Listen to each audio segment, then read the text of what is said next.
A wild storm system continues to unload tremendous rainfall in Australia's east. Sydney is on track to report its wettest year on record. The country's third major flooding episode in a year has forced more than 85,000 people to evacuate in the state of New South Wales. Prime Minister Anthony Albanese has promised disaster relief payments as he visited affected areas. Fresh flood alerts in Australia as torrential rains track north of Sydney. Across New South Wales, rivers have broken their banks, turning roads into muddy waterways. Authorities warn the flood crisis could extend until early next week. We're expecting more rain, particularly in the north coast and around the Singleton area. There is significant risk of flash flooding in those areas. As I've said, this event is far from over. In some good news, the rain is starting to ease across Sydney and those floodwaters are just starting to recede.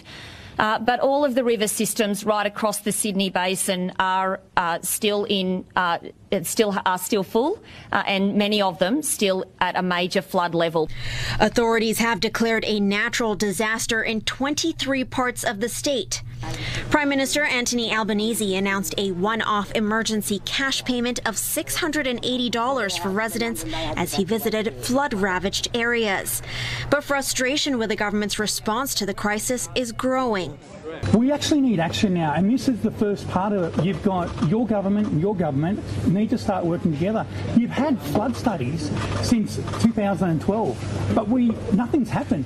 It gets a bit beyond that, guys. There's no insurance. The majority of these people here, including me, we're not insured. I've got 4 metres of water out the back. Mr. Albanese blames the floods on climate change. He promises that his government will tackle the issue. Well, we are looking at long-term solutions.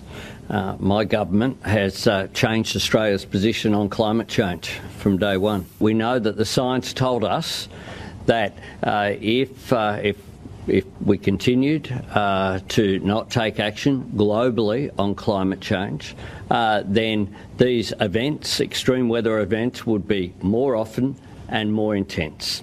And what we're seeing, unfortunately, is that play out.